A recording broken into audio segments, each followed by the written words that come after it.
केंद्रीय गृह मंत्री अमित शाह ने नक्सलियों से हिंसा छोड़ने, हथियार डालने और आत्मसमर्पण करने की अपील की।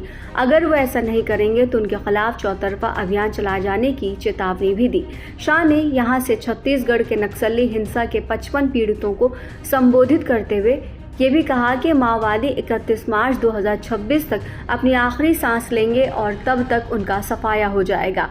शाह ने नक्सलवाद को मानवता और देश की आंतरिक सुरक्षा दोनों ही के लिए खतरा बताते हुए कहा कि केंद्र सरकार मार्च 2026 तक नक्सलवाद को पूरी तरह खत्म करने के लिए प्रतिबद्ध है।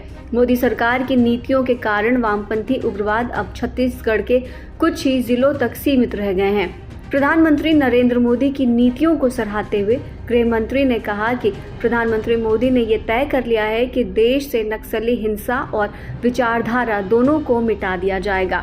उन्होंने नक्सलियों से अपील करते हुए कहा कि मैं नक्सलियों से हिंसा छोड़ने, हथियार डालने और आत्मसमर्पण करने की अपील करता हूं, जैसा कि पूर्वोत्तर के उग्रवादियों ने किया है।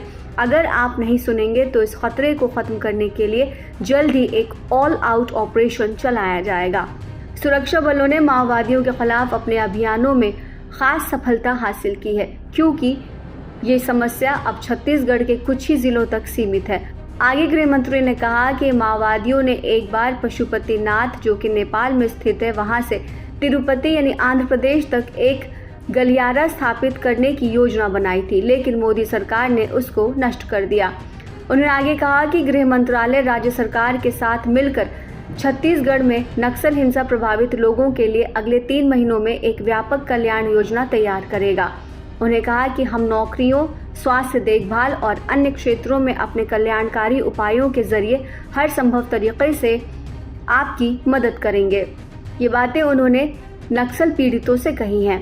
वामपंथी उग्रवाद प्रभावित क्षेत्रों में विकासात्मक योजनाओं के जरिए से मोदी सरकार ने माओवादियों को कड़ा संदेश दिया है कि जो मानव जीवन बचाता है वो मारने वाले से बड़ा होता है। केंद्रीय गृह मंत्री बस्तर शांति समिति के एक कार्यक्रम में हिस्सा लेने के लिए पहुंचे थे। अमित शाह ने छत्तीसगढ़ में नक्सली हिंसा के शिकार लोगों से मुलाकात की और उन्होंने इस मुलाकात की एक डॉक्यूमेंट्री भी अपने सोशल मीडिया पर साझा की है।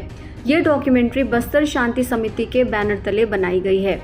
इसे सोशल मीडिया पर शेयर करते हुए उन्होंने एक नोट भी लिखा है, जिसके जरिए उन्होंने सरेंडर की अपील की है। उन्होंने इसमें यह भी दावा किया है कि बीजेपी सरकार बक्सर में 4 जिलों को छोड़कर पूरे देश से नक्सलवाद को खत्म करने में सफल रही है। इसके अलावा उन्होंने नक्सलवाद को जड़ से खत्म करने का भी वादा किया है।